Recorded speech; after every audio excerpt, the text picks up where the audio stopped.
رمضان کے مہینے میں آپ افطار کرتے ہیں، افطار میں آپ نے کسی کو شامل کر لیا، کسی دوست کو، کسی پڑوسی کو، کسی رشتہ دار کو آپ نے اپنے افطار میں شامل کر لیا۔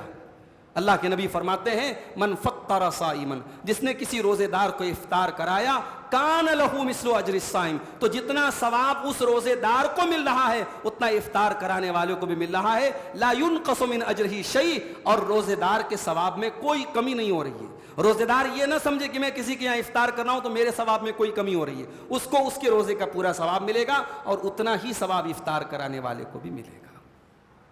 تو اما یبلغن عندک الکبر احدہما او کلاہما، جب تمہارے ماں باپ میں سے کوئی ایک تمہارے پاس بڑھاپے کو پہنچ جائے یا دونوں بڑھاپے کو پہنچ جائیں، فلا تقل لہما اف، تو تم ہرگز ہرگز ان کو اف بھی نہ کہنا۔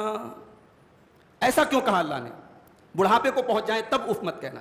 کیا ماں باپ اگر جوان ہیں تو ان کو اف بول سکتے ہیں؟ تب بھی تو نہیں بول سکتے، مگر جب ماں باپ بوڑھے ہو جاتے ہیں تو ان کے مزاج میں ایک چڑچڑاپن آ جاتا ہے، ان کی بہت ساری باتیں آپ کو برداشت کرنی پڑتی ہیں، ان کی بعض باتیں آپ کے دماغ پر بوجھ کی طرح لگتی ہیں، وہ آپ کے صبر کا امتحان ہوتا ہے۔ اللہ کہہ رہا ہے ماں باپ جب تک صحت مند تھے، تندرست تھے، تب تک تو تیرے لیے کوئی مسئلہ نہیں تھا، اب جب ماں باپ بوڑھے ہو گئے، ان کو تیرے سہارے کی ضرورت پڑی ہے، تو تو یاد کر کے جب تجھے ان کے سہارے کی ضرورت تھی، انہوں نے تیرے لیے کیسی کیسی تکلیف اٹھائی تھی، تیری گندگیوں کو صاف کیا تھا، تیری بیماریوں میں راتوں میں جاگے تھے، وہ تیرے آرام کے لیے انہوں نے اپنے آرام کو قربان کیا تھا۔ اگر آج وہ بڑھاپے کو پہنچے ہیں تو خبردار اپنی زبان سے ان کو اف بھی نہ کہنا۔ والعاقبۃ للمتقین والصلاة والسلام على سید الانبیاء والمرسلین وعلى آلہ وصحبہ اجمعین ومن تبعہم بإحسان إلی یوم الدین، اما بعد۔ آج ہم قرآن حکیم کے 15ویں پارے کی کچھ منتخب آیتوں کی تفسیر آپ کے سامنے پیش کریں گے۔ 15ویں پارے کی پہلی آیت،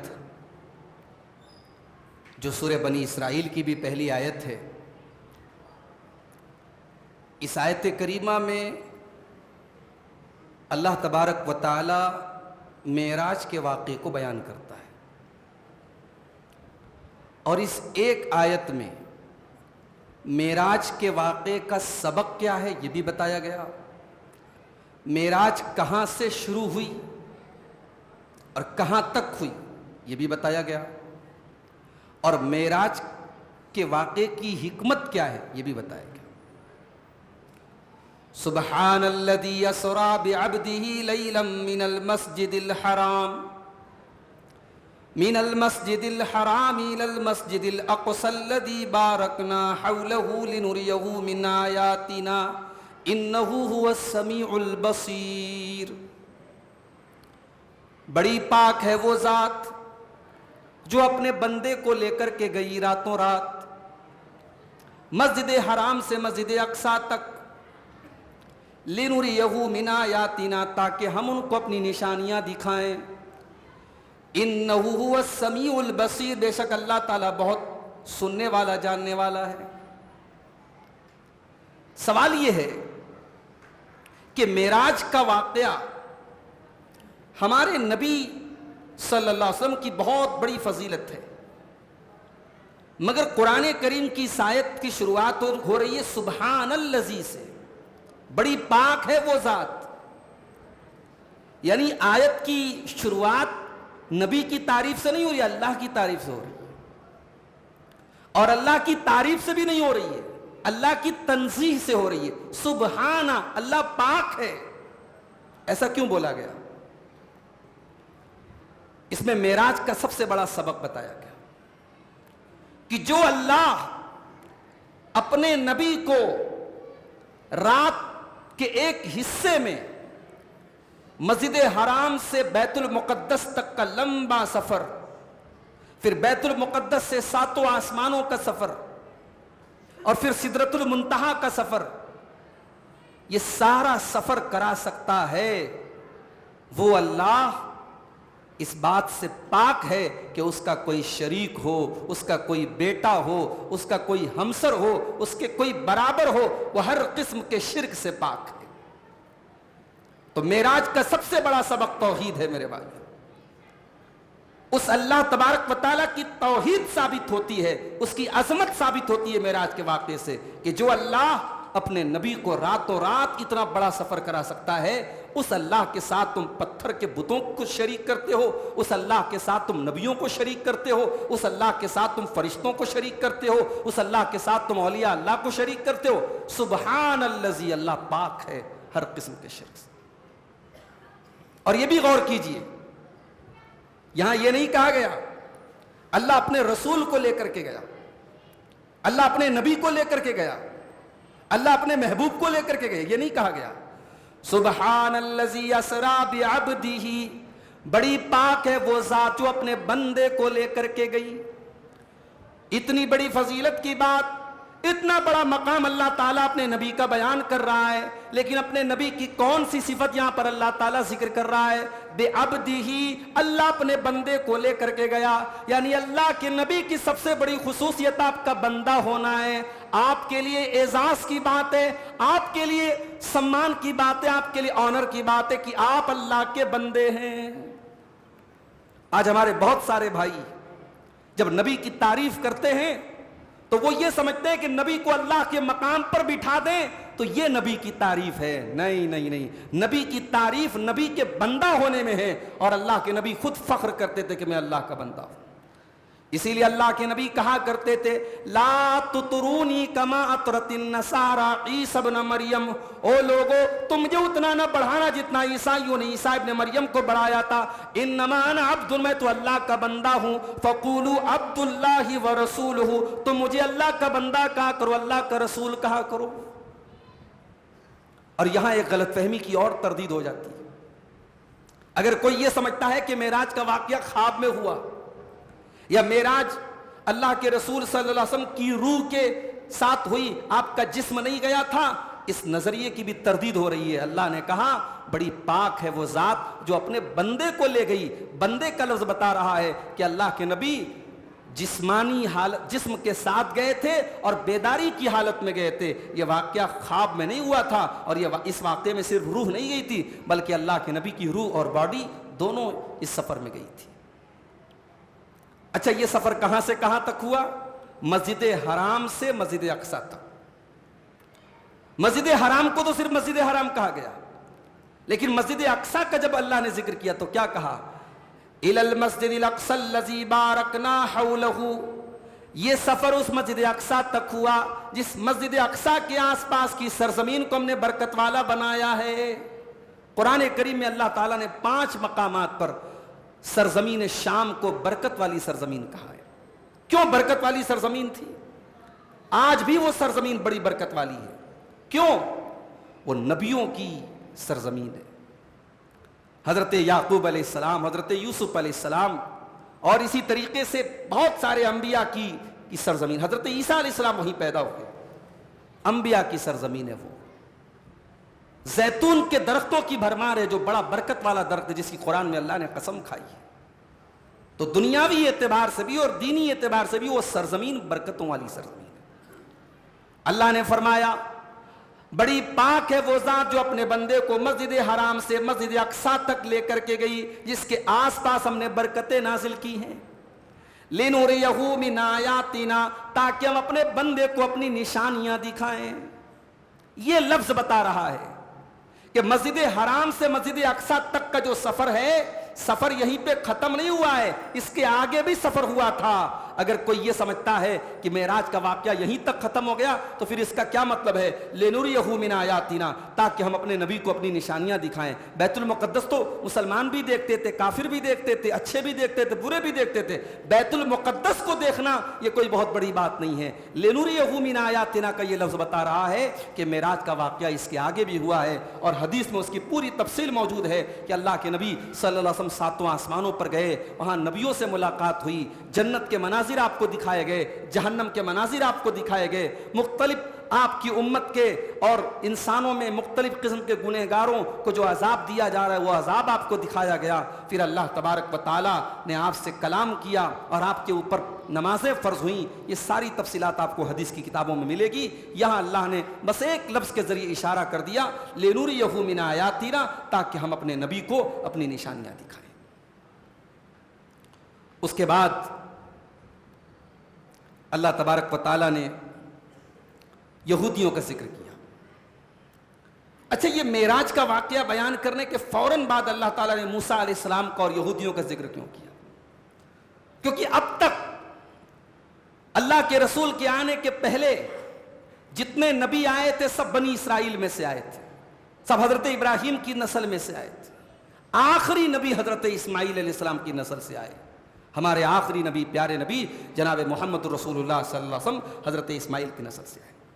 اور معراج کے واقعے میں یہ سبق بھی موجود ہے کہ معراج کا واقعہ کہاں سے شروع ہو رہا ہے؟ مسجد حرام سے، جہاں سے ہزاروں سال پہلے ابراہیم علیہ السلام نے اللہ کی توحید کی آواز شروع کی تھی. اور اس کے بعد مسجد اقصیٰ یعنی ملک شام کی سرزمین نبیوں کا وطن رہی اور بہت سارے نبی وہاں پیدا ہوتے رہے. پھر آخری نبی پھر دوبارہ مکہ میں پیدا ہو رہے ہیں. اب یہاں اسلام کا آخری ورژن اب یہیں پیدا ہو رہا ہے. معراج کے واقعے میں مسجد حرام سے معراج شروع ہوئی، مسجد اقصیٰ تک اللہ کے نبی گئے، وہاں سے ساتواں آسمان کی سیر کر کے واپس آپ مسجد حرام آئے. اس میں یہ سبق دیا گیا کہ اب اسلام کا سینٹر، یہ نیا سینٹر ہے اسلام کا، یہ نیا مرکز ہے اسلام کا. اب اسلام کا سینٹر بیت المقدس نہیں ہے، ملک شام نہیں ہے. اب اسلام کا سینٹر یہی مسجد حرام ہے، یہی خانہ کعبہ ہے. یہیں سے توحید کی کرنیں پھوٹیں گی، یہیں سے اللہ کے آخری نبی اللہ کے دین کو پھیلائیں گے اور یہی اسلام کا مرکز بنے گا. اس کے بعد اللہ نے بنی اسرائیل کا ذکر کیا. بنی اسرائیل پر ان کی تاریخ میں دو ایسا دور آیا جب ان کی اپنے گناہوں کی وجہ سے بڑی تباہی ان کے اوپر آئی. اللہ نے فرمایا وَقَضَيْنَا إِلَىٰ بَنِي إِسْرَائِيلَ فِي الْكِتَابِ لَتُفْسِدُنَّ فِي الْأَرْضِ مَرَّتَيْنِ وَلَتَعْلُنَّ عُلُوًّا كَبِيرًا. ہم نے بنی اسرائیل کو اللہ کی کتاب میں، تورات میں بنی اسرائیل کے بارے میں یہ فیصلہ کر دیا. کیا فیصلہ کر دیا؟ لَتُفْسِدُنَّ فِي الْأَرْضِ وَلَتَعْلُنَّ عُلُوًّا كَبِيرًا کہ اے اہل کتاب، اے بنی اسرائیل، تم 2 مرتبہ زمین میں بہت بڑے بڑے فساد کرو گے، بہت تمہارے اندر بگاڑ آ جائیں گے، اور 2 مرتبہ تمہارے اوپر اللہ کا عذاب آئے گا. 2 مرتبہ اللہ تعالیٰ ظالموں کو تمہارے اوپر مسلط کر دے گا جو تمہارے گھر میں گھس کر کے ماریں گے. فَإِذَا جَاءَ وَعْدُ أُولَاهُمَا بَعَثْنَا عَلَيْكُمْ عِبَادًا لَنَا أُولِي بَأْسٍ شَدِيدٍ فَجَاسُوا خِلَالَ الدِّيَارِ وَكَانَ وَعْدًا مَفْعُولًا. جب اس میں سے پہلا وعدہ ہمارا پورا ہوا اور ایک ظالم قوم کو ہم نے تمہارے اوپر مسلط کر دیا. ایک بادشاہ تھا بخت نصر نام کا، اس نے بیت المقدس میں گھس کر کے ایک طرف سے یہودیوں کو کاٹا تھا، ان کی عورتوں کو قید کیا تھا، ان کے بچوں کو مارا تھا، اور مطلب ان کے گھروں میں ان کی آبرو ریزی ہوئی، بہت ان کو مارا اور لوٹا. یہ پہلا واقعہ ہوا. یہ بنی اسرائیل کے اندر جب بہت بگاڑ آیا تو یہ پہلا واقعہ ان کی تاریخ میں ہوا. اللہ نے کہا کہ ہم نے تمہارے اوپر اپنے طاقتور بندوں کو مسلط کر دیا. فجاسو خلال الدیار، اور وہ تمہارے گھروں میں داخل ہو گئے. وکان وعدا مفعولا، اور ہمارا یہ وعدہ پورا ہو کر کے رہا. ثم رددنا لكم الكرة عليهم، پھر ہم نے دوبارہ تمہارے دشمنوں کے اوپر تم کو طاقت اور غلبہ عطا فرمایا. وَأَمْدَدْنَاكُمْ بِأَمْوَالٍ وَبَنِينَ، اور ہم نے تم کو مال عطا فرمایا، ہم نے تم کو اولاد عطا فرمائی. وَجَعَلْنَاكُمْ أَكْثَرَ نَفِيرًا، اور پہلے سے زیادہ تمہاری تعداد بڑھا دی. یعنی اس تباہی کے بعد بنی اسرائیل ایک بار پھر ابھر کر کے سامنے آئے. پھر بیت المقدس پر ان کا قبضہ ہوا، پھر ان کے مال میں، ان کی اولاد میں اللہ نے برکت دی. اور اس کے بعد اللہ نے کہا ان احسنتم احسنتم لانفسکم، اے یہودیوں کان کھول کر کے سن لو، اگر تم نے بھلائی کی تو اپنے لیے بھلائی کی. وَإِنْ أَسَأْتُمْ فَلَهَا، اور اگر تم نے برائی کی تو اس کا وبال بھی تمہیں خود چکھنا پڑا، اس کی سزا تمہیں خود چکھنی پڑی. فَإِذَا جَاءَ وَعْدُ الْآخِرَةِ، جب دوسری مرتبہ ہمارا عذاب تمہارے اوپر آیا، لِيَسُوءُ وُجُوهَكُمْ، تو تمہارے دشمنوں نے تمہارا چہرہ کالا کر دیا. ہم نے ایسے دشمنوں کو تمہارے اوپر مسلط کر دیا کہ انہوں نے تمہارا چہرہ کالا کر دیا. وَلِيَدْخُلُوا الْمَسْجِدَ كَمَا دَخَلُوهُ, اور تمہاری مسجد میں وہ داخل ہو گئے جیسے پہلی مرتبہ داخل ہوئے تھے. اول مرۃ وَلِيُتَبِّرُوا مَا عَلَوْا تَتْبِيرًا, اور جس چیز پر ان کو طاقت ملی اور غلبہ ملا اس کو انہوں نے برباد کر دیا. یہ بنی اسرائیل کی 2 مرتبہ تباہی کا واقعہ اللہ قرآن میں کیوں بیان کر رہا ہے؟ اس میں ہمیں اور آپ کو یہ سبق دیا جا رہا ہے, اس میں امت محمدیہ کو یہ سبق دیا جا رہا ہے کہ اللہ کا قانون وہی ہے, اللہ کی سنت وہی ہے. جب تمہارے اندر بگاڑ آئے گا, جب تم اللہ کے دین کے باغی بن جاؤ گے, جب تم اللہ کے حکام کے نافرمان بن جاؤ گے, شرابی بن جاؤ گے, زانی بن جاؤ گے, شرک و بدعت تمہارے سماج اور معاشرے میں ہوگا, تو وہ تباہیاں تمہارے اوپر بھی آئیں گی. حیرت مت کیجئے میرے بھائیوں, آج دنیا کے مختلف خطوں میں ہمارے اوپر جو تباہیاں اور بربادیاں آ رہی ہیں, آپ حیرت مت کیجئے, اللہ کے نظام کا یہ بھی ایک حصہ ہے. اللہ اس طریقے سے بھی اپنے بندوں کو فلٹر کرتا ہے. جب بندے بہت زیادہ طغیان اور سرکشی اور نافرمانی اور بغاوت پر اتر آتے ہیں, اللہ ظالموں کو ان کے اوپر مسلط کر دیتا ہے. آج مختلف خطوں میں امت مسلمہ کے اوپر جو ظالم حکومت کر رہے ہیں اور جو ظالم ان کے اوپر چڑھے بیٹھے ہیں, یاد رکھیں یہ بھی اللہ کے نظام کا ایک حصہ ہے. تاریخ میں مختلف دور میں ایسا ہوا ہے. یہ بنی اسرائیل کی تاریخ میں 2 مرتبہ ایسا ہوا, جب وہ اللہ کے نافرمان ہوئے, جب وہ اللہ کے باغی ہوئے, اللہ نے ظالموں کے ان کے اوپر مسلط کر دیا اور مسجد تک کی بے حرمتی ہوئی, بیت المقدس کو توڑا گیا, اس کی بے حرمتی ہوئی, اور ان کی عورتوں تک کی عزتیں لوٹی گئیں. اور یہ تاریخ کی بڑی کڑوی حقیقت ہے میرے بھائیوں. اور قرآن میں اللہ تبارک و تعالی ہمیں اور آپ کو یہ بتا کر کے ہمیں وارننگ دے رہا ہے کہ اے آخری نبی کے امتیوں, تمہیں بہت بڑی نعمت مل رہی ہے اسلام کی شکل میں, تمہیں بہت بڑی نعمت مل رہی ہے محمد رسول اللہ کی شکل میں. اس نعمت کی ناقدری مت کرنا, ورنہ تاریخ میں اللہ نے جو یہ نظام, اللہ کا جو نظام ہے, یہ پھر سے دہرایا جا سکتا ہے, یہ سائیکل پھر سے دہرایا جا سکتا ہے, اور تمہاری تاریخ میں بھی ایسا دور آ سکتا ہے. آپ دیکھیے میرے بھائیوں, ایک دور آیا تھا مسلمانوں کی تاریخ میں جب تاتاریوں نے مسلمانوں کو مارا اور کاٹا تھا. بغداد, پورا کا پورا بغداد تباہ ہو گیا تھا. مسلمانوں کے خون سے دجلہ کی ندی, دریائے دجلہ جو ہے وہ لال ہو گئی تھی. وہ دور بھی ہماری تاریخ میں آیا ہے. ہمارے اندر جب بگاڑ آیا ہے, اللہ تبارک و تعالیٰ نے ظالموں کو مسلط کیا. اور آج بھی جہاں جہاں ظالم ہم پر مسلط ہیں, اس کا طریقہ یہی ہے کہ ہم اپنے آپ کو پھر سے متحد کریں, اللہ کے دین کی طرف لوٹیں. انشاءاللہ اللہ کا وعدہ ہے, اللہ کا دین غالب آئے گا, اور اللہ ضرور اپنے دین کو دنیا میں غالب کرے گا انشاءاللہ. اچھا, ایک بات اور پتہ لگی. بعض لوگ کیا سمجھتے ہیں, صاحب ہمارے شہر میں کوئی تباہی نہیں آ سکتی. کیوں؟ ہمارے شہر میں بڑے بڑے نبیوں کی قبریں ہیں, بڑے بڑے اولیاء اللہ کی قبریں ہیں, بڑے بڑے بزرگوں کی قبریں ہیں. ہمارے شہر میں, ہمارے گاؤں میں, ہمارے علاقے میں تباہی نہیں آ سکتی. یہاں اللہ کا عذاب 2 مرتبہ آیا ہے بیت المقدس کے اوپر. ملک شام کی سرزمین پر بنی اسرائیل کے اوپر 2 مرتبہ ظالموں کو اللہ نے مسلط کیا ہے, اور ان ظالموں نے ان کی اینٹ سے اینٹ بجائی ہے, ان کی مسجد میں داخل ہو کر کے ان کی بے حرمتی کی ہے. اس میں سبق یہ بھی ملتا ہے کہ نبیوں کی قبریں تھی بیت المقدس میں, بیت المقدس کے آس پاس نبیوں کی قبریں تھی, سرزمین شام میں نبیوں کی قبریں تھی. مگر نبیوں کی قبر ہونے کے باوجود بنی اسرائیل کو اس کا کوئی بینیفٹ اور اس کا کوئی فائدہ نہیں ملا. آپ کے شہر میں اور آپ کے علاقے میں کتنی درگاہیں ہیں اور کتنے بزرگوں کی قبریں ہیں, اس سے مطلب نہیں. آپ کا ایمان کیا ہے, آپ کا عقیدہ کیا ہے, اللہ تبارک و تعالیٰ کیا اس کی اہمیت ہے اور اس کے حساب سے آپ کے ساتھ معاملہ ہوگا. ورنہ بزرگوں کی قبریں اگر بچا لیتی تو یا تو نبیوں کی قبریں تھی, مگر انہوں نے یہودیوں کو نہیں بچایا. اس کے بعد اللہ نے قیامت کا ایک نقشہ کھینچا ہے. وَكُلَّ إِنسَانٍ أَلْزَمْنَاهُ طَائِرَهُ فِي عُنُقِهِ وَنُخْرِجُ لَهُ يَوْمَ الْقِيَامَةِ كِتَابًا يَلْقَاهُ مَنشُورًا. ہر انسان کا نام اعمال ہم نے اس کی گردن میں لٹکا دیا ہے. وَكُلَّ إِنسَانٍ أَلْزَمْنَاهُ طَائِرَهُ فِي عُنُقِهِ, ہر انسان کا کچا چٹھا اس کی گردن میں لٹکا دیا گیا ہے, اور قیامت کے دن وہ اپنے نام اعمال کے ساتھ آئے گا, اور اللہ فرمائے گا اقرا کتابک کفا بنفسک اليوم علیک حسیبا.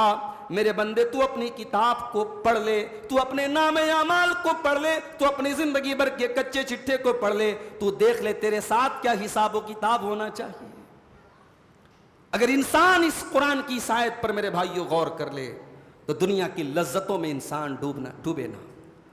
انسان اگر یہ یاد رکھے کہ اس کی زندگی کا ہر عمل ریکارڈ ہو رہا ہے، اس کی رات کی تاریکیوں میں کیے جانے والے گناہ، اس کے بند کمروں میں کیے جانے والے گناہ، اس کے بیڈ روم میں کیے جانے والے گناہ، سارے دنیا سے چھپ کر کے کیے جانے والے گناہ بھی ریکارڈ ہو رہے ہیں، اور کل وہ ہر انسان کی گردن میں لٹکائے جائیں گے، اور اللہ کہے گا کہ پڑھ اپنی کتاب کو اور پڑھ اپنے نام اعمال کو۔ اگر انسان اس بات کا احساس کر لے میرے بھائیوں، انسان گناہوں سے بچنے لگے گا۔ اس چیز کا اگر انسان تصور کر لے تو بہت سارے گناہوں سے بچ جائے گا۔ اور اس کے بعد اللہ نے فرمایا من اہتدی فانما یہتدی لنفسہ، جو ہدایت کا راستہ اپناتا ہے وہ اپنے لیے ہدایت کا راستہ اپناتا ہے، ومن ضل فانما یضل علیہا، اور جو گمراہی کا راستہ اپناتا ہے وہ اپنا ہی نقصان کرتا ہے، ولا تزر وازرۃ وزر اخری، اور کوئی کسی دوسرے کا بوجھ نہیں اٹھائے گا۔ اچھا یہاں تو کہا گیا کہ کوئی کسی دوسرے کا بوجھ نہیں اٹھائے گا، لیکن قرآن میں کچھ دوسرے مقام پر اللہ نے کہا کہ جو لوگ دوسروں کو گمراہ کریں گے وہ اپنا بھی بوجھ اٹھائیں گے، اور جس کو گمراہ کر رہے ہیں اس کا بھی بوجھ اٹھائیں گے۔ جیسے مثال کے طور پر اللہ نے 14ویں پارے میں فرمایا وَمِنْ أَوْزَارِ الَّذِينَ يُضِلُّونَهُمْ بِغَيْرِ عِلْمٍ، یہ ان لوگوں کا بوجھ بھی اٹھائیں گے جن کو یہ گمراہ کیا کرتے تھے۔ اور اسی طریقے سے اللہ تبارک و تعالیٰ نے دوسرے مقام پر بھی یہ فرمایا کہ ہم جو ہے جو لوگ گمراہ کریں گے دوسروں کو وَلَيَحْمِلُنَّ أَثْقَالَهُمْ وَأَثْقَالًا مَعَ أَثْقَالِهِمْ، سورہ عنکبوت میں فرمایا کہ یہ گمراہ کرنے والے اور دوسروں کو بھٹکانے والے اپنا بھی بوجھ اٹھائیں گے اور اپنے مریدوں کا، اپنے فالوورز کا بھی بوجھ اٹھائیں گے۔ تو یہاں تو قرآن کہہ رہا ہے کہ کوئی دوسرے کا بوجھ نہیں اٹھائے گا، اور اللہ خود دوسرے مقام پر کہہ رہا ہے کہ گمراہ کرنے والے دوسروں کا بوجھ اٹھائیں گے۔ تو ایسا لگ رہا ہے کہ دونوں آیتوں میں کنٹراڈکشن ہو رہا ہے، دونوں آیتوں میں ٹکراؤ ہو رہا ہے، کوئی ٹکراؤ نہیں ہو رہا ہے۔ یہ آیت اپنی جگہ بالکل صحیح ہے، وہ آیت اپنی جگہ بالکل صحیح ہے۔ کوئی کسی دوسرے کا بوجھ نہیں اٹھائے گا، ہر آدمی اپنے عمل کا ذمہ دار ہوگا، مگر جو دوسروں کو گمراہ کر رہا ہے، دوسروں کو بھٹکا رہا ہے، وہ ڈبل گناہ کر رہا ہے۔ ایک تو وہ خود غلط کام کر رہا ہے اور دوسروں کو غلط راستے پہ لے کے جا رہا ہے۔ تو جب کرائم ڈبل ہے، جب گناہ ڈبل ہے تو سزا بھی اس کو ڈبل ملے گی۔ ہاں جس کو اس نے بھٹکایا ہے، گمراہ کیا ہے، وہ لوگ بھی اپنے اپنے عمل کی سزا پائیں گے، اور یہ گمراہ کرنے والا اور بھٹکانے والا اور غلط راستے پہ لے کے جانے والا یہ ڈبل سزا پائے گا۔ کیوں؟ کیونکہ اس نے گناہ بھی ڈبل کیا تھا۔ اور یہاں سے ایک سبق اور حاصل کر لو، جس طریقے سے غلط راستے پر لے کے جانے والے کو سزا ڈبل ملے گی، اسی طریقے سے اچھی چیز کو پھیلانے والا اور اچھے راستے پہ لوگوں کو چلانے والا ڈبل انعام بھی پائے گا۔ اگر آپ کے تبلیغ کرنے سے اور آپ کے سمجھانے سے اور آپ کی نصیحت کرنے سے کوئی نمازی بن گیا، جب تک وہ نماز پڑھتا رہے گا اس کو تو ثواب ملتا رہے گا، آپ کو بھی ثواب ملتا رہے گا۔ اگر آپ کے سمجھانے سے کوئی توحید کے راستے پر آ گیا، شرک سے توبہ کر لی اس نے، بدعت سے توبہ کر لی اس نے، جب تک وہ توحید کے راستے پر ہے اس کی توحید کا اور اس کی سنتوں پر چلنے کا ثواب آپ کو بھی ملتا رہے گا۔ اللہ کے پیارے نبی کی حدیث ہے من دل علی خیر فلہ مثل اجر فاعلہ، جو کسی بھلائی کی دعوت دیتا ہے، جو بھلائی کے راستے پہ لوگوں کو لے کے چلتا ہے، اس کو کرنے والے کے برابر ثواب ملتا ہے۔ رمضان کے مہینے میں آپ افطار کرتے ہیں، افطار میں آپ نے کسی کو شامل کر لیا، کسی دوست کو، کسی پڑوسی کو، کسی رشتہ دار کو آپ نے اپنے افطار میں شامل کر لیا۔ اللہ کے نبی فرماتے ہیں من فطر صائما، جس نے کسی روزے دار کو افطار کرایا، کان لہ مثل اجر الصائم، تو جتنا ثواب اس روزے دار کو مل رہا ہے اتنا افطار کرانے والوں کو بھی مل رہا ہے۔ لا ينقص من اجرہ شیء، اور روزے دار کے ثواب میں کوئی کمی نہیں ہو رہی ہے۔ روزے دار یہ نہ سمجھے کہ میں کسی کے یہاں افطار کر رہا ہوں تو میرے ثواب میں کوئی کمی ہو رہی ہے، اس کو اس کے روزے کا پورا ثواب ملے گا، اور اتنا ہی ثواب افطار کرانے والے کو بھی ملے گا۔ اس کے بعد اللہ نے دو لوگوں کا ذکر کیا۔ ایک وہ انسان ہوتا ہے جس کی زندگی کا مقصد صرف دنیا ہوتا ہے۔ اللہ نے کہا کہ دنیا تو ہم دیں گے اس کو۔ اگر کسی کی زندگی کا مقصد دنیا کمانا ہے، ہم دنیا دیں گے۔ اگر کسی کی زندگی کا ٹارگٹ صرف دنیا، ہم دنیا دیں گے، مگر اس کے حساب سے نہیں دیں گے، اپنے حساب سے دیں گے۔ جتنا ہم چاہیں گے اتنی ہی دیں گے۔ اگر آپ دنیا کے لیے ہائے توبہ ہائے توبہ ہائے توبہ مچائے ہیں، دن رات ایک کیے ہیں، تو یاد رکھو مقدر سے زیادہ آپ کو دنیا نہیں ملنے والی ہے۔ لیکن ہاں اگر آپ کی زندگی کا ٹارگٹ صرف دنیا ہے اور آخرت کے لیے آپ کی زندگی میں کوئی جگہ نہیں ہے، تو میرے بھائیوں آخرت میں پچھتانا پڑے گا۔ اللہ نے فرمایا من کان یرید العاجلۃ عجلنا لہ فیہا ما نشاء لمن نرید. جو دنیا کو چاہتا ہے، من کان یرید العاجلۃ، جو دنیا کو چاہتا ہے، جو جلدی والی چیز کو چاہتا ہے. دیکھیے دنیا کو اللہ نے جلدی والی چیز کہا ہے. دنیا ٹیمپرری چیز ہے. دنیا کیا ہے میرے بھائی؟ آج آپ بڑے عیش و آرام سے ہیں، اللہ نہ کرے کل بیماری آئے گی اور آپ کا سارا عیش و آرام دھرا کا دھرا رہ جائے گا. آج آپ کو گورنمنٹ جاب میں ہیں، اچھی سیلری مل رہی ہے، کل اللہ نہ کرے کوئی مصیبت آ گئی، نوکری چلی گئی، انسان عرش سے فرش پر آ گیا، سڑک پر آ گیا. اتر پردیش کے مدرسوں کے بارے میں بھی وہاں کے ہائی کورٹ کا ایک آرڈر آیا ہے اور تمام سرکاری ٹیچر وہاں پریشان ہیں کیونکہ سب کی نوکری پر جو ہے تلوار لٹک گئی. سارے بیچارے جو 1-1 لاکھ 1.5 لاکھ روپے جن کی سیلری تھی، جو پینشن پا رہے تھے، اطمینان سے تھے، رمضان کا مہینہ تھا، اپنی عید کی تیاریاں کر رہے تھے، آج وہ بیچارے رو رہے ہیں، گڑ گڑا رہے ہیں، اللہ سے دعائیں کر رہے ہیں. ہم نہیں جانتے میرے بھائیوں کہ کل ہمارے ساتھ کیا ہو جائے گا. اسی لیے اللہ نے دنیا کو عاجلہ کہا ہے، یہ جلدی والی دنیا ہے. جیسے آج کے دور میں ہمارے نوجوان فاسٹ فوڈ کو پسند کرتے ہیں، فٹافٹ کھاؤ، فٹافٹ جو ہے بناؤ، جلدی سے کھاتے ہیں، جلدی سے جو ہے معاملہ ختم ہو جاتا ہے. فاسٹ فوڈ کا دور ہے. تو دنیا بھی بڑی فاسٹ ہے. من کان یرید العاجلہ، جو دنیا چاہتا ہے، جو جلدی والی چیز کو چاہتا ہے، اللہ کہتا ہے اجلنا، ہم اسے بھی جلدی دے دیں گے. آپ زکوٰۃ دیتے ہیں نا، زکوٰۃ کا ثواب آپ کو ملے گا. کب ملے گا؟ آخرت میں ملے گا. نماز پڑھتے ہیں، نماز کا ثواب ملے، کب ملے گا؟ آخرت میں ملے گا. انسان کی سوچ کیا ہو گئی ہے؟ انسان کو نقد چاہیے، انسان کو ابھی چاہیے، فوراً چاہیے، اس کو ابھی اس کی نیکی کا ریوارڈ چاہیے. اللہ نے کہا اگر تم کو ابھی چاہیے، اجلنا لہو فیہا ما نشاء، تو دنیا تو ہم تمہیں دیں گے، لیکن اس کو دیں گے جس کو ہم چاہیں گے، اور اتنی دیں گے جتنی ہم چاہیں گے. اجلنا لہو فیہا ما نشاء لمن نرید ثم جعلنا لہو جہنم یصلاھا مذموما مدحورا. جس کی زندگی کا مقصد صرف دنیا کمانا تھا اور آخرت کے لیے اس کی زندگی میں کوئی جگہ نہیں تھی، ہم اس کو جہنم کے اندر ذلیل و خوار کر کے ڈالیں گے. وہ ذلیل و خوار ہو کر کے جہنم میں جائے گا. ومن اراد الآخرۃ وسعى لها سعیہا وہو مؤمن فاولئک کان سعیہم مشکورا. اور ہاں جو آخرت کو چاہتا ہے، ومن اراد الآخرۃ، جس کی زندگی کا مقصد آخرت کو بہتر بنانا ہے، جو چاہتا ہے آخرت کو بنانا، وسعى لها سعیہا، اور آخرت والی کوشش کرتا ہے، وہو مؤمن، اور وہ ایمان والا ہوتا ہے. پتہ یہ چلا کہ آخرت میں کامیاب ہونے کے لیے 3 کنڈیشن ہیں، 3 شرطیں ہیں. نوٹ کر لو اس کو. پہلی چیز آپ کی نیت صحیح ہونا، دوسری چیز آپ کی کوشش صحیح ہونا، اور تیسری چیز آپ کا ایمان صحیح ہونا. اگر آپ کی کوشش اچھی ہے، آپ ایمان والے بھی ہیں، نیت گڑبڑ ہے، تو حدیث میں آتا ہے نماز آپ ہمارے منہ پر مار دی جائے گی. من صلی یرائی، جو نماز ریاکاری کے لیے پڑھے گا، نماز نبی کے طریقے پر پڑھ رہا ہے، ایمان والا بھی ہے، مگر نماز کا مقصد غلط ہے، ارادہ غلط ہے، نیت غلط ہے، نماز منہ پر مار دی جائے گی. تو پہلی چیز ارادہ صحیح ہونا، اور دوسری چیز کوشش صحیح ہونا. کہیں ایسا نہ ہو کہ آپ عمل تو کر رہے ہیں، عمل گڑبڑ ہے اپنے آپ میں، اس عمل کی دلیل نہیں ہے کتاب و سنت میں، اس عمل کا پروف نہیں ہے کتاب و سنت میں، عمل بہت کر رہے ہیں آپ. 27 رجب کو ہمارے بہت سارے بھائی رات بھر نماز پڑھتے، 1000 رکعت نماز پڑھتے ہیں. اس کو کہتے صلاۃ الفیہ، 1000 رکعت نماز. کوئی ثبوت نہیں ملتا اس کا، نہ نبی نے پڑھی نہ صحابہ نے پڑھی. کہتے ہیں صاحب 27 رجب کو معراج کا واقعہ پیش آیا. الرحیق المختوم سیرت کی بڑی مشہور کتاب ہے، شاید آپ نے پڑھی ہو، نہ پڑھی ہو تو پڑھ لیجئے گا. آپ کے انڈیا ہی کے ایک عالم نے لکھی ہے، اس کتاب کو آپ جا کے پڑھیے. اس میں لکھا ہوا ہے کہ معراج کا واقعہ کس تاریخ کو ہوا تو چھوڑ دو، کس مہینے کو ہوا چھوڑ دو، کس سال ہوا، اس کی بھی کوئی کنفرم، اس کا کوئی ویریفائڈ کوئی قول نہیں ملتا، کوئی پروف نہیں ملتا، کوئی کنفرمیشن نہیں ملتا. تو جس واقعے کی تاریخ کا پتہ نہیں، آپ نے تاریخ مقرر کر لی اور پھر اس رات آپ عبادت کر رہے ہیں اور یہ سمجھ رہے صاحب ہمیں ثواب ملے گا.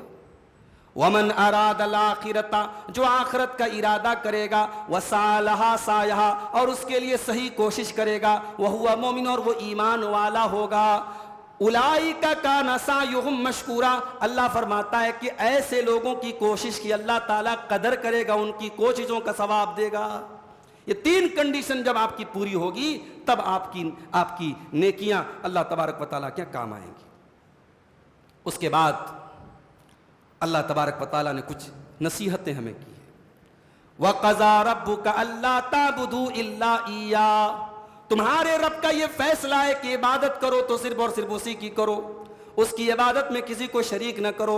وَبِالْوَالِدَيْنِ إِحْسَانًا, اور اپنے ماں باپ کے ساتھ تم اچھا سلوک کرو. اللہ نے اپنی توحید کے فوراً بعد ماں باپ کا ذکر کیا. کیوں؟ کیونکہ ہمارے وجود کا ذریعہ ہمارے ماں باپ ہیں, ہمارے دنیا میں آنے کا ذریعہ ہمارے ماں باپ ہیں, اور اللہ تبارک و تعالیٰ کے بعد سب سے بڑا حق ہمارے اوپر ہمارے ماں باپ کا ہے. وَبِالْوَالِدَيْنِ إِحْسَانًا, اپنے ماں باپ کے ساتھ تم بھلائی کرو, قول کے ذریعے بھی بھلائی کرو, عمل کے ذریعے بھی بھلائی کرو, اپنی زبان کے ذریعے بھی بھلائی کرو, اپنی ایکٹیویٹی کے ذریعے بھی ان کے ساتھ بھلائی کرو. إِمَّا يَبْلُغَنَّ عِندَكَ الْكِبَرَ أَحَدُهُمَا أَوْ كِلَاهُمَا, جب تمہارے ماں باپ میں سے کوئی ایک تمہارے پاس بڑھاپے کو پہنچ جائے یا دونوں بڑھاپے کو پہنچ جائیں, فَلَا تَقُلْ لَهُمَا أُفٍّ, تو تم ہرگز ان کو اف بھی نہ کہنا. ایسا کیوں کہا اللہ نے؟ بڑھاپے کو پہنچ جائیں تب اف مت کہنا. کیا ماں باپ اگر جوان ہیں تو ان کو اف بول سکتے ہیں؟ تب بھی تو نہیں بول سکتے. مگر جب ماں باپ بوڑھے ہو جاتے ہیں تو ان کے مزاج میں ایک چڑچڑاپن آ جاتا ہے, ان کی بہت ساری باتیں آپ کو برداشت کرنی پڑتی ہیں, ان کی بعض باتیں آپ کے دماغ پر بوجھ کی طرح لگتی ہیں, وہ آپ کے صبر کا امتحان ہوتا ہے. اللہ کہہ رہا ہے ماں باپ جب تک صحت مند تھے, تندرست تھے, تب تک تو تیرے لیے کوئی مسئلہ نہیں تھا. اب جب ماں باپ بوڑھے ہو گئے, ان کو تیرے سہارے کی ضرورت پڑی ہے, تو یاد کر کے جب تجھے ان کے سہارے کی ضرورت تھی, انہوں نے تیرے لیے کیسی کیسی تکلیفیں اٹھائی تھی, تیری گندگیوں کو صاف کیا تھا, تیری بیماریوں میں راتوں میں جاگے تھے, وہ تیرے آرام کے لیے انہوں نے اپنے آرام کو قربان کیا تھا. اگر آج وہ بڑھاپے کو پہنچے ہیں تو خبردار اپنی زبان سے ان کو اف بھی نہ کہنا. اور یہاں ایک اور قابل غور نقطہ ہے. یہاں اللہ نے کہا کہ جب تیرے والدین تیرے پاس بڑھاپے کو پہنچ جائے, اس کا مطلب بڑھاپے میں والدین ہمارے پاس ہونے چاہیے. یہ کلچر اسلام کا نہیں ہے. ماں باپ بوڑھے ہو جائیں تو اولڈ ہاؤس بھیج دو ان کو کہ صاحب یہ ہمارے ساتھ نہیں رہ سکتے, ہمارے بچوں سے ان کا مزاج میچ نہیں کرتا, یہ جنریشن گیپ ہو رہا ہے, ہمارے اور ان کے خیالات مل نہیں رہے, ہم اس گھر میں نہیں رہ سکتے, ان کو باہر کر دو. اور یہیں پر ایک بڑی اہم بات آپ کو بتانا چاہتا ہوں. ہمارے یہاں 2 ٹائپ کے فیملی سسٹم چلتے ہیں. ایک صاحب جوائنٹ فیملی سسٹم ہے, ایک ہے separate family system. Joint family system کو لوگ بڑی تعریف کرتے ہیں, صاحب یہ بہت اچھا ہے, بڑی محبت ہوتی ہے اس کی, سارے بچے ساتھ میں رہے, ماں باپ بھی بڑے خوش ہوتے ہیں. بعض ماں باپ تو کہتے ہیں بڑے جذباتی انداز میں کہتے ہیں جب تک ہم زندہ ہمارے بچے الگ نہیں ہوں گے. بولتے ہیں نا ایسا لوگ. اس جوائنٹ فیملی سسٹم کی اسلام میں کیا حقیقت ہے؟ کوئی حقیقت نہیں ہے. یہ جو جوائنٹ فیملی سسٹم ہمارے یہاں چل رہا ہے, معاف کیجئے گا, عذاب ہے ہمارے سماج کے لیے. جس کو آپ بڑی تعریف کرتے ہیں کہ صاحب بڑا اچھا ہے, اسی سماج میں میں نے دیکھا ہے یہ جوائنٹ فیملی سسٹم عذاب کی شکل میں ہمارے سماج پر لاد دیا گیا ہے. آئیے میں بتاتا ہوں آپ کو یہ عذاب کیسے ہے. جوائنٹ فیملی سسٹم کا سب سے بڑا نقصان, پردے کی تو واٹ لگ جاتی ہے. شادی کر کے بہو آئی ہے, اسی گھر میں دیور رہ رہا ہے, اسی گھر میں جیٹ رہ رہا ہے, دیور سے کوئی پردہ نہیں, جیٹ سے کوئی پردہ نہیں, ایک ہی کچن ہے, ایک ہی جو ہے جگہ سب لوگ آ رہے ہیں جا رہے ہیں, کوئی پردے کا اہتمام نہیں ہے. اور میں نے ایسی بھی جوائنٹ فیملی دیکھی ہے, 45 لوگ صاحب ایک ساتھ جوائنٹ فیملی میں رہتے ہیں, اور وہ لڑکی جو شادی کے پہلے اپنے مائکے میں کچن میں نہیں جاتی تھی, اب 45 لوگوں کی روٹی اس کو یہاں بنانا پڑ رہا ہے. اور صاحب بہت بڑے لوگ ہیں اور بڑے فخر سے کہتے ہیں صاحب ہمارے یہاں تو 45 لوگ ساتھ میں رہتے ہیں. یہ ظلم نہیں ہے اور عورت کے اوپر, یہ اس نئی نویلی دلہن پر ظلم نہیں ہے, اس نازک اندام لڑکی کے اوپر ظلم نہیں ہے جس نے زندگی میں کبھی کچن کے کام نہیں کیے تھے. 45 لوگوں کی روٹیاں آپ اس سے بنوا رہے ہیں اور آپ فخر ظاہر کر رہے ہیں صاحب ہمارے یہاں بڑی محبت ہے, بڑی جوائنٹ فیملی, بہت بڑی ہماری جوائنٹ فیملی ہے. اور ایسی جوائنٹ فیملی کا کیا مطلب ہے میرے بھائی؟ ابھی بنارس میں ایک بہت بڑی فیملی میں جہاں بڑے زمانے سے لوگ ساتھ میں رہتے تھے, 2 بھائی, ان کے بچے ہو گئے, ان کے پوتے ہو گئے, تب بھی وہ ساتھ میں رہتے تھے, ساتھ میں کاروبار تھا, 50 سال تک ساتھ میں رہے. اس کے بعد جب سپریٹ ہوئے ہیں, ایک بھائی دوسرے بھائی کو گالی دے رہا ہے, بات نہیں کر رہے ہیں. میں کہتا ہوں ایسی جوائنٹ فیملی سسٹم کا کیا مطلب ہے؟ 50 سال آپ ساتھ میں رہو اور اس کے بعد ایک دوسرے کو گالیاں دے کے آپ الگ ہو رہے. اس سے تو بہتر ہوتا, اس سے تو بہتر وہ نبی کے دور کا طریقہ اور صحابہ کے دور کا طریقہ تھا کہ باپ جب بیٹے کی شادی کرتا, بیٹا جوان ہوتا, بیٹے کو الگ کر دیتا کہ نہیں تم الگ رہو, تاکہ اس طریقے کا کوئی مسئلہ ہی پیدا نہ ہو. اس کے کمائی کے راستے الگ کر دیتا, اس کا کچن الگ کر دیتا کہ بھئی تمہارا ہم سے کوئی جو ہے اس معاملے میں کوئی نہ, ہم تمہارے معاملات میں دخل دیں گے نہ تو ہمارے معاملات میں دخل دینا. جوائنٹ فیملی سسٹم میں پرائیویسی نام کی کوئی چیز نہیں ہوتی, پرائیویسی نام کی کوئی چیز نہیں ہوتی. یعنی بعض گھروں میں تو ساس اس پر بھی نظر رکھتی ہے کہ بہو نہا بھی رہی ہے, بہو روزانہ نہا رہی ہے کیا, اس کے نہانے تک پر ساسوں کی نظر ہوتی ہے. اللہ معاف کرے. یعنی ایک شادی شدہ زندگی کی جو پرائیویسی ہوتی ہے اس کا تو جنازہ نکل جاتا ہے جوائنٹ فیملی سسٹم میں. مگر ہاں, یہ جوائنٹ فیملی سسٹم اگر ہم اس کو کنڈیم کرتے ہیں تو ہم اس سیپریٹ سسٹم کو بھی کنڈیم کرتے ہیں, جس سیپریٹ سسٹم کا مطلب یہ ہے کہ ماں باپ سے ہمیں کوئی مطلب نہیں. ہم نے بعض وہ فیملیاں بھی دیکھی ہیں, بچے الگ رہتے ہیں, 70 سال کا بوڑھا اور 65 سال کی ماں, اس بڑھاپے میں ماں کو اپنے ہاتھ سے روٹی بنا کے پکانا پڑتا ہے. ہم اس سیپریٹ سسٹم کے بھی خلاف ہیں. یہ بھی معاشرے کے لیے ناسور ہے میرے بھائیوں. اور یاد رکھو میرے بھائیوں, شادی کر کے آپ جب اپنی بہو بیوی کو لاتے ہیں, اس بیوی کے بھی آپ کے اوپر حقوق ہیں اور آپ کے ماں باپ کے اوپر بھی آپ کے حقوق ہیں. بیوی کی محبت میں آپ اتنے اندھے نہ ہو جائیں کہ ماں باپ کی محبت کو نظر انداز کر دیں, اور ماں باپ کی محبت میں بھی اتنے اندھے نہ ہو جائیں کہ اپنی بیوی کے حقوق سے آپ لاپرواہ ہو جائیں. قرآن کریم کی آیت ہمیں سبق دے رہی ہے کہ آپ سعودی عرب رہ رہے ہوں, آپ گلف میں کام کر رہے ہوں, آپ کے ماں باپ آپ کے پاس ہونے چاہیے. کیا مطلب, ماں باپ کو لے کے جانا ہے؟ نہیں. اتنی محبت آپ کرتے ہو اپنے ماں باپ سے, ایسا سلوک کرتے ہو ماں باپ سے, آپ کے ماں باپ کے ساتھ ایسا تعلق ہو کہ آپ دنیا میں کہیں بھی رہتے ہو, آپ کے ماں باپ آپ کو اپنے قریب رکھیں, اپنے دل میں رکھیں. ایسا تعلق اور ایسی محبت. معاف کیجئے گا, آج بعض گھروں میں ہم دیکھتے ہیں کہ بیٹا اسی گھر میں رہتا ہے مگر ماں باپ سے کوئی مطلب نہیں ہے. وہ رہنے کو تو اسی گھر میں, اسی چہار دیواری, اسی بلڈنگ میں بیٹا رہتا ہے, مگر قرآن کی آیت پر وہ عمل نہیں کرتا ہے. اما یبلغن عندک الکبر, جب تیرے ماں باپ تیرے پاس بڑھاپے کو پہنچ جائیں. اور بعض بچے نوکری کے لیے, کام کے لیے باہر رہتے ہیں مگر صبح شام اپنے باپ کی حال چال, اپنی ماں کی خیر خیریت, ان کے سکھ دکھ میں ان کے کام آنا, ان کی ضرورتوں کو پوری کرنا, ہمیشہ اس بات کا خیال رکھتے ہیں. سینکڑوں ہزاروں کلومیٹر کی دوری ہے مگر وہ محبت برقرار رہتی ہے میرے بھائیوں. تو قرآن کہتا ہے کہ آپ کے ماں باپ آپ کے پاس ہونے چاہیے. جب تمہارے ماں باپ میں سے کوئی ایک تمہارے پاس بڑھاپے کو پہنچ جائے یا دونوں پہنچ جائیں, ایک کا ذکر پہلے کیا, دو کا بعد میں کیا, کیونکہ جب ایک مر جاتا اور ایک اکیلا بچتا ہے, جب ماں مر جاتی ہے باپ اکیلا بچتا ہے, باپ مر جاتا ہے ماں اکیلی بچتی ہے, تو وہ زیادہ مجبور ہو جاتی ہے, وہ زیادہ بے سہارا ہو جاتی ہے. جب تک دونوں زندہ تھے, دونوں میاں بیوی زندہ تھے, ایک دوسرے سے سکھ دکھ کو شیئر کر لیا کرتے تھے, ایک دوسرے کو ڈھارس بنا لیا کرتے تھے, ایک دوسرے کو اپنے دل کا دکڑا سنا لیا کرتے تھے. اگر باپ مر گیا اور ماں بچ گئی, ماں بیچاری زیادہ کمزور ہوگی, زیادہ اکیلی ہو گئی, ماں مر گئی باپ بچ گیا, تو باپ تمہاری توجہ کا زیادہ حقدار ہے. فرمایا اگر کوئی ایک بچائے یا دونوں بچے, اگر بڑھاپے میں تم کو تمہارے ماں باپ ملیں, اپنے لیے اس کو تکلیف نہ سمجھنا, اپنے لیے عذاب نہ سمجھنا, یہ تو تمہیں موقع ملا ہے ان کی خدمت کر کے جنت پانے کا. فلا تقل لهما اف, اس بڑھاپے میں تم نے اپنے ماں باپ کو اگر پایا ہے, ان کو ہلکی سی تکلیف بھی نہ پہنچانا, ان کو اف بھی نہ کہنا. ولا تنہرهما, ان سے ڈانٹ کر کے ان سے اونچی آواز میں بات نہ کرنا. وقل لهما قولا کریما, اور ان سے جب بھی تم بات کرنا ادب سے بات کرنا, عزت سے بات کرنا, تمیز سے بات کرنا.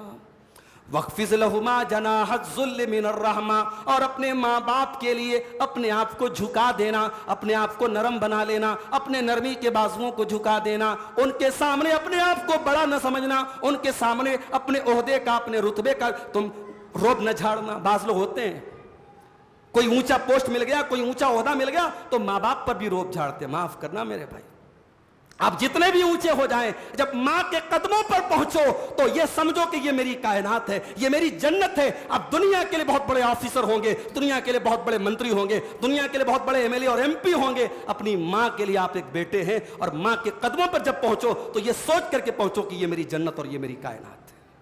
وَاخْفِضْ لَهُمَا جَنَاحَ الذُّلِّ مِنَ الرَّحْمَةِ، اپنے ماں باپ کے لیے اپنے رحمت کے بازوؤں کو بچھا دینا. وَقُلْ رَبِّ ارْحَمْهُمَا كَمَا رَبَّيَانِي صَغِيرًا، اور یہ دعا پڑھتے رہنا کہ اے میرے پروردگار میرے ماں باپ پر رحم فرما جس طریقے سے بچپن میں انہوں نے مجھے پالا ہے. یعنی ہماری یہ اوقات نہیں کہ ہم ماں باپ کا بدلہ دے سکیں. ماں باپ نے ہمیں پالنے میں جو تکلیفیں اٹھائی ہے ہم ان کا بدلہ نہیں دے. ہم اللہ سے کہتے کہ اللہ تو رحم فرما، میرے بس کی بات نہیں ہے، ہمارے ماں باپ پر تو رحم فرما. ماں باپ کے مرنے کے بعد بھی یہ دعا یاد کر لو میرے بھائی. جن کے ماں باپ مر چکے ہیں جب بھی دعا کے ہاتھ اٹھاؤ یہ چھوٹی سی دعا قرآن نے ہمیں سکھائی ہے، رب ارحمہما کما ربیانی صغیرا، کہ اے میرے پروردگار میرے ماں باپ پر رحم فرما جس طریقے سے بچپن میں انہوں نے مجھے پالا ہے. اس کے بعد فضول خرچی کرنے والوں کا ذکر کیا گیا. فرمایا وَلَا تُبَذِّرْ تَبْذِيرًا، فضول خرچی نہ کرنا. ان المبذرین کانوا اخوان الشیاطین، فضول خرچی کرنے والے شیطان کے بھائی ہیں. شیطان یہی چاہتا ہے آپ کا مال شراب پر خرچا ہو، آپ کا مال زنا کے اڈے پر خرچا ہو، آپ کا مال حرام جگہوں پر خرچا ہو. حرام جگہ پر ایک پیسہ بھی خرچ کرنا یہ فضول خرچی ہے، اور حلال جگہوں پر لاکھوں روپیہ خرچ کر دو تب بھی فضول خرچی نہیں ہے. اگر آپ اللہ کے راستے میں اللہ کے دین پر چلنے میں اگر لاکھوں روپیہ خرچ کر رہے ہیں وہ فضول خرچی نہیں ہے. اگر اپنے بال بچوں کی ضرورتوں کو پورا کرنے میں ان کے جائز شوق کو پورا کرنے میں آپ لاکھوں روپے خرچ کر رہے ہیں وہ فضول خرچی نہیں ہے. فضول خرچی کب ہے؟ جب آپ اللہ کی جائز لمٹ کو کراس کریں یا آپ گناہ کے کاموں میں آپ ایک پیسہ بھی خرچ کریں، وہ تبذیر ہے. اور اللہ نے فرمایا تبذیر کرنے والے اور غلط راستے پر اللہ کا مال خرچ کرنے والے شیطان کے بھائی ہیں. وَكَانَ الشَّيْطَانُ لِرَبِّهِ كَفُورًا، اور شیطان اپنے رب کا بہت بڑا ناشکرا ہے. اللہ نے مال دیا ہے، مال اللہ کی بہت بڑی نعمت ہے، اور اس نعمت پر اللہ کا شکر یہ ہے کہ مال کا صحیح استعمال کیا جائے. اگر مال کا آپ غلط یوز کر رہے ہیں تو یہ اس نعمت پر بہت بڑی ناشکری ہے، اور اللہ کہہ رہا ہے کہ یہ ناشکری شیطان کی عادت ہے. اس کے بعد فرمایا وَلَا تَقْتُلُوا أَوْلَادَكُمْ، اپنی اولاد کو تم قتل نہ کرو، اپنی اولاد کا مرڈر نہ کرو. وَلَا تَقْتُلُوا أَوْلَادَكُمْ خَشْيَةَ إِمْلَاقٍ، اپنی اولاد کو تم فاقہ کشی کے ڈر سے اپنے پیٹ کے لیے اپنی اولاد کو قتل نہ کرو. نَحْنُ نَرْزُقُهُمْ وَإِيَّاكُمْ، تمہاری اولاد کو روزی ہم دیتے ہیں اور تم کو بھی روزی ہم دیتے ہیں. إِنَّ قَتْلَهُمْ كَانَ خِطْئًا كَبِيرًا، اولاد کو قتل کرنا بہت بڑا گناہ ہے. عرب میں کیا ہوتا تھا؟ لوگ اولاد کو قتل کر دیتے تھے، بیٹیوں کو مار دیتے تھے، بچوں کو مار دیتے تھے. کیوں؟ یہ بڑا ہو کر کے ہاں اس کو ہم کھلائیں گے کہاں سے؟ اس لیے اگر کوئی اپنے بچے کو چاہے پیدا ہونے کے بعد قتل کرے یا ماں کے پیٹ میں قتل کرے، اگر یہ سوچ کے اس سوچ اور اس مینٹیلٹی کے ساتھ قتل کر رہا ہے کہ ہم اس کو کیسے کھلائیں گے، تو وہ کان کھول کر کے سن لے، بہت بڑا گناہ کر رہا ہے. اس لیے کہ آپ کو کھلانے والا بھی اللہ ہے اور آپ کی پیدا ہونے والی اولاد کو بھی کھلانے والا اللہ ہے. آپ اپنی اولاد کو نہیں کھلاتے ہیں، اس غلط فہمی میں مت رہیے گا. آپ کو بھی روزی دینے والا اللہ، آپ کی اولاد کو بھی روزی دینے والا اللہ ہے. اس کے بعد فرمایا وَلَا تَقْرَبُوا الزِّنَا، اور تم زنا کے قریب بھی نہ جانا. دیکھیے اولاد کے قتل کے فوراً بعد زنا کا ذکر کیا، کیونکہ زنا کرنے والا بھی ایک طریقے سے اولاد کو قتل کر رہا ہے. کیوں؟ اس لیے کہ وہ ظاہر ہے کہ اولاد پیدا ہونے کا جو ایک جائز پروسیس ہے اس کو نہ اپنا کر کے وہ ناجائز طریقہ اپنا رہا ہے. اور زنا سے پیدا ہونے والی اولادیں عام طور سے مار دی جاتی ہیں، ایبارشن کر دیے جاتے ہیں، ان کو پھینک دیا جاتا ہے. تو زنا ایک طریقے سے اولاد کے قتل کی ایک شکل زنا بھی ہے. اور جب زنا کا ذکر آیا تو اللہ نے یہ نہیں کہا زنا مت کرو، اللہ نے کہا وَلَا تَقْرَبُوا الزِّنَا، زنا کے قریب بھی نہ جاؤ. زنا کے قریب لے جانے والی چیزیں بھی حرام ہیں. اگر آپ اپنی آنکھوں کے سلسلے میں آپ احتیاط نہیں کرتے، آنکھوں کا غلط استعمال کرتے ہیں، تو یہ چیز بھی آپ کو زنا تک لے کے جا رہی ہے. انسان اپنے ہاتھوں سے بھی زنا کرتا ہے، اپنی آنکھوں سے بھی زنا کرتا ہے، اپنے منہ سے بھی زنا کرتا ہے، اپنے پیروں سے بھی زنا کرتا ہے. اللہ کے نبی نے فرمایا کہ ان العینان زناہما النظر، آنکھوں کا زنا حرام چیزوں کو دیکھنا ہے. الاذنان زناہما الاستماع، کانوں کا زنا غلط چیزوں کو سننا ہے. واللسان زناہ الکلام، اور زبان کا زنا غلط باتوں کو منہ سے نکالنا ہے. والید زناہ البطش، اور ہاتھوں کا زنا غلط چیزوں کو ٹچ کرنا ہے. والرجل زناہ الخطا، اور پیروں کا زنا غلط چیزوں کی طرف چل کے جانا ہے. والقلب یہوا ویتمنا، اور انسان کا دل ناجائز خواہشات اور ناجائز چیزوں کی آرزو کرتا ہے. والفرج یصدق ذلک او یکذبہ، اور پھر انسان کی شرمگاہ یا تو اس کی تصدیق کر دیتی ہے یا اس کی تکذیب کر دیتی ہے. تو یاد رکھو میرے بھائیوں، جو چیز زنا کے قریب لے کے جائے وہ بھی حرام ہے۔ اسلام نے کیوں سختی کی؟ عورت نکلے تو پردے میں نکلے۔ اسلام نے کیوں سختی کی کہ دو پرائے مرد اور عورت، دو اجنبی مرد اور عورت اکیلے میں نہ ملے، تیسرا شیطان ہے؟ کیوں؟ اسلام نے کیوں کہا عورت سفر کرے تو ساتھ میں محرم ہونا چاہیے؟ اسلام نے کیوں کہا مرد باہر نکلے تو اپنی نگاہوں کو نیچی رکھے؟ اسلام نے کیوں کہا نکاح کے لائق آپ کے بچے بچیاں ہو جائیں ان کی شادی کرا دو؟ اگر آپ غور کریں گے اسلام کی یہ ساری تعلیمات اسی لیے ہیں کیونکہ اسلام یہ چاہتا ہے کہ سماج میں نکاح آسان ہو جائے اور زنا اتنا مشکل ہو جائے کہ زنا کرنے والا ہزار بار سوچے کہ جب میرے پاس ایک جائز الٹرنیٹ موجود ہے میں ناجائز اور حرام کام کیوں کروں۔ مگر آج افسوس کی بات ہے ہم نے الٹا کام کر دیا، آج نکاح کو مشکل بنا دیا گیا اور زنا نہایت آسان کر دیا گیا، اور یہی وجہ ہے کہ سماج میں زنا کاری اور بدکاری دن بدن بڑھ رہی ہے اور نکاح دن بدن مشکل ہو رہا ہے۔ وَلَا تَقْرَبُوا الزِّنَا، زنا کے قریب نہ جاؤ، إِنَّهُ كَانَ فَاحِشَةً وَسَاءَ سَبِيلًا، یہ بہت گندا کام ہے اور بہت برا راستہ ہے۔ اس کے بعد ان نوجوانوں کو ایک بہت بڑی نصیحت کی جا رہی ہے قرآن کریم کی آیت میں، جو دین کے معاملے میں پھٹاپٹ یہ حرام ہے، یہ حلال ہے، یہ سنت ہے، یہ بدعت ہے، علماء کے بولنے سے پہلے وہ فتویٰ لگاتے ہیں، وہ چاہتے ہیں کہ علماء کے منہ میں ان کی زبان علماء کے منہ میں ان کی زبان رکھ دی جائے اور علماء وہ بولے جو ان کے دل و دماغ میں ہے۔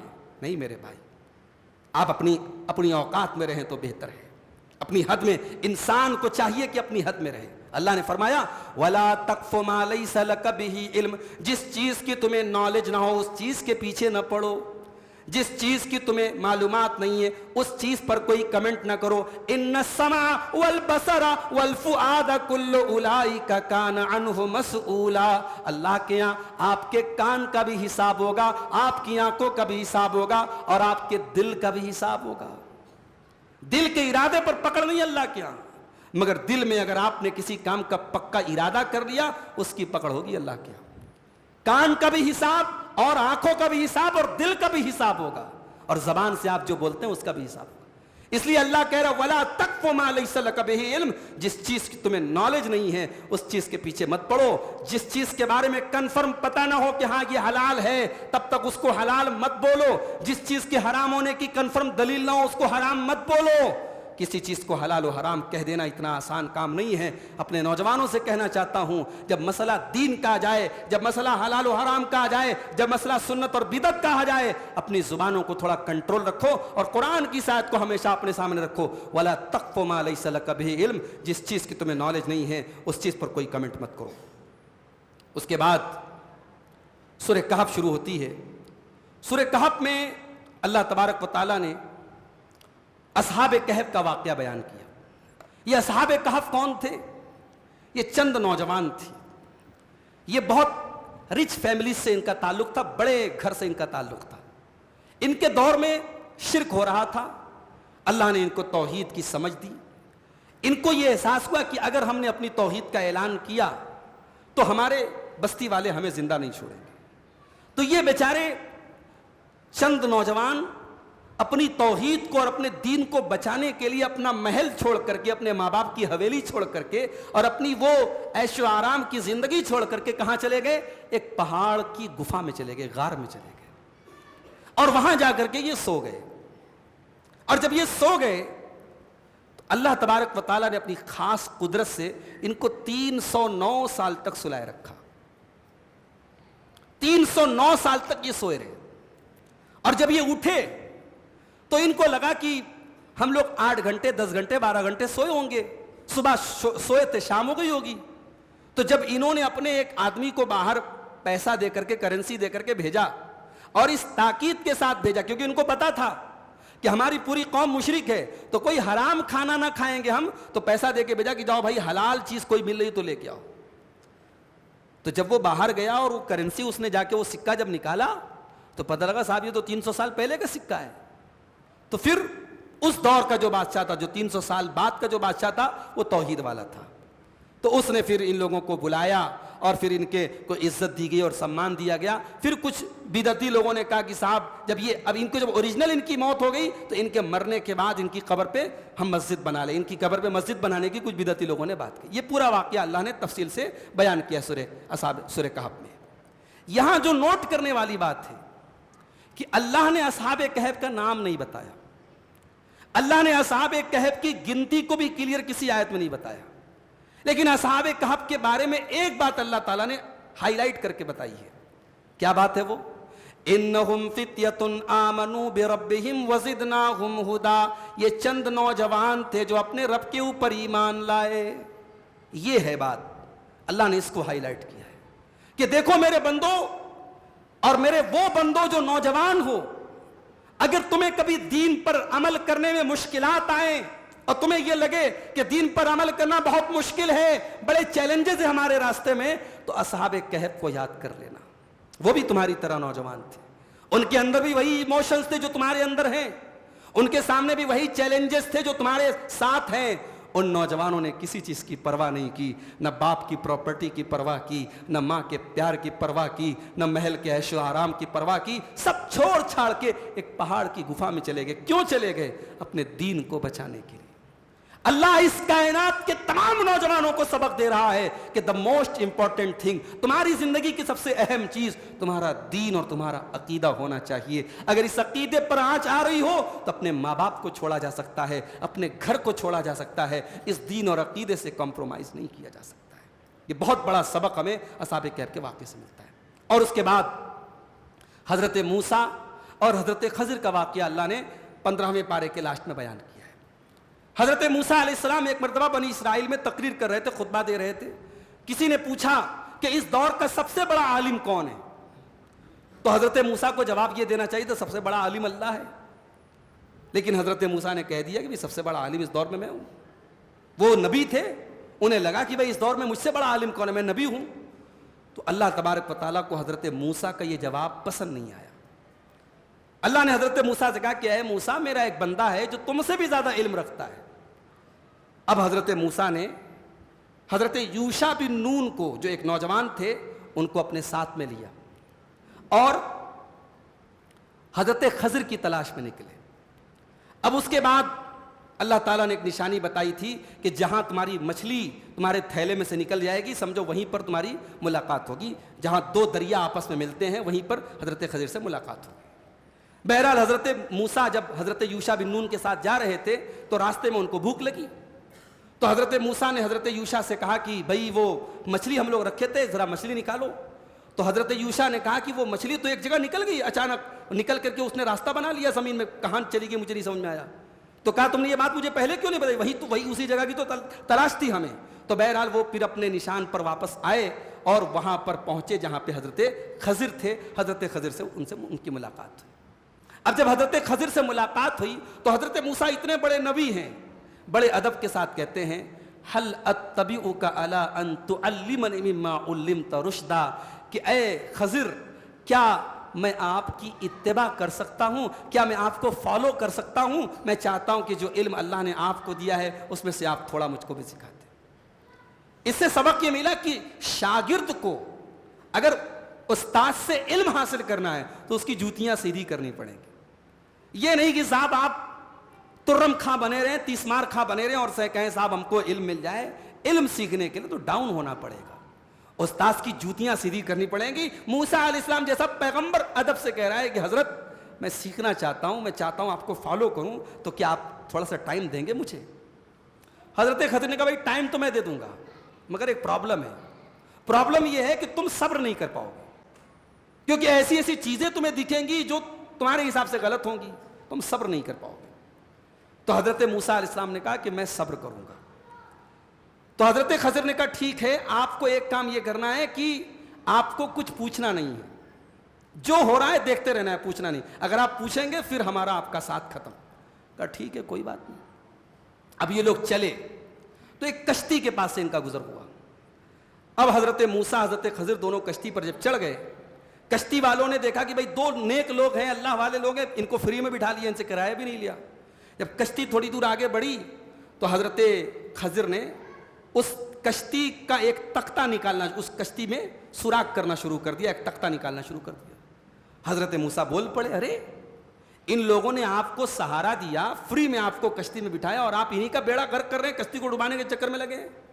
حضرت موسیٰ نے حضرت خضر نے کہا کہ میں نے کہا تھا آپ صبر نہیں کر پائیں گے, کہا اچھا غلطی ہو گئی, اب میں کوئی اور سوال نہیں کروں گا. کچھ دور اور آگے بڑھے تو ایک بچہ تھا, معصوم بچہ. اب اس کی عمر کیا ہے قرآن میں مینشن نہیں کی گئی, مان لیجیے 8 سال کا بچہ رہا ہوگا, 7-8 سال کا. حضرت خضر نے اس بچے کو پکڑا, اس کی گردن دبا دی, مار دیا اس کو. انہوں نے کہا قتلت نفسا زکیۃ بغیر نفس, آپ نے ایک بے قصور جان لے لی, ایک بچے کو مار ڈالا. لقد جئت شیئا نکرا, آپ نے بہت غلط کام کیا ہے. اب یہیں سے قرآن کا 16واں پارہ شروع ہوتا ہے. قال الم اقل لک انک لن تستطیع معی صبرا, حضرت خضر نے کہا کہ میں نے کہا تھا کہ آپ صبر نہیں کر پائیں گے. اب یہ جو واقعات ہوئے کہ حضرت خضر نے اس کشتی میں سوراخ کیوں کیا, اس بچے کو کیوں مارا, اور پھر آگے ایک واقعہ اور آئے گا کہ جب یہ دونوں لوگ ایک گاؤں سے گزرے اور گاؤں والوں نے ان کو کھانا تک نہیں کھلایا اور وہاں ایک دیوار گرنے والی تھی, حضرت خضر نے اس کو سیدھا کر دیا. تو یہ تینوں واقعے کی حقیقت کیا تھی اور حضرت خضر نے یہ کام کیوں کیا تھا, اس کو تو انشاءاللہ ہم کل کی تفسیر میں دیکھیں گے. آج ایک موٹی موٹی بات آپ یہ سمجھ لیجیے کہ حضرت خضر تھے کون. یہ ایک بہت بڑا سوال ہے کہ حضرت خضر کون تھے. بعض لوگ کہتے ہیں صاحب حضرت خضر اللہ کے ایک نیک بندے تھے, اور کچھ لوگ اپنے باطل عقیدے کو ثابت کرنے کے لیے کہتے ہیں کہ جو اللہ کا ولی ہوتا ہے اس کے پاس وہ پاور ہوتا ہے اور وہ علم ہوتا ہے جو نبی کے پاس بھی نہیں ہوتا. خضر کے پاس تو وہ علم تھا جو موسیٰ کے پاس بھی نہیں تھا. تو یہ بے بنیاد بات ہے. صحیح بات یہ ہے حضرت خضر اللہ کے نبی تھے, جیسے حضرت موسیٰ نبی تھے, حضرت خضر بھی نبی تھے. اور کوئی اللہ کا ایسا ولی نہیں ہے جس کو اللہ تعالیٰ نے سپر پاور دے رکھا ہو, جو کائنات میں اللہ کی مرضی کے بغیر تصرف کر سکتا ہو. یہ بالکل واہیات بات ہے اور یہ باطل عقیدہ ہے, اسلام کا اس سے کوئی تعلق نہیں. اللہ کا ولی کون ہے؟ قرآن صاف صاف کہتا ہے الذین آمنوا وکانوا یتقون, جو مومن ہے, جو متقی ہے, وہی اللہ کا ولی ہے. اور ولی کے نام پہ جو کرشمے دکھائے, جو آگ پہ چل کے دکھائے, جو ہوا میں اڑ کے دکھائے, وہ اللہ کا ولی نہیں ہے. ولی وہ ہے جو سنت کی پیروی کرنے والا اور نبی کے راستے پہ چلنے والا ہو. تو یہ 16-15ویں پارے کے آخر میں حضرت موسیٰ اور خضر کا واقعہ بیان کیا گیا. بڑا دلچسپ واقعہ ہے. ہم انشاءاللہ کل اس واقعے کو کنٹینیو کریں گے اور اس واقعے کے سے کیا ہمیں سبق ملتا ہے اس پر ہم بات کریں گے انشاءاللہ. اللہ سے دعا ہے رب العالمین ہمیں قرآن کریم کو سننے کی, پڑھنے کی, تدبر کرنے کی اور عمل کرنے کی توفیق عطا فرمائے. آمین. وآخر دعوانا الحمدللہ رب العالمین.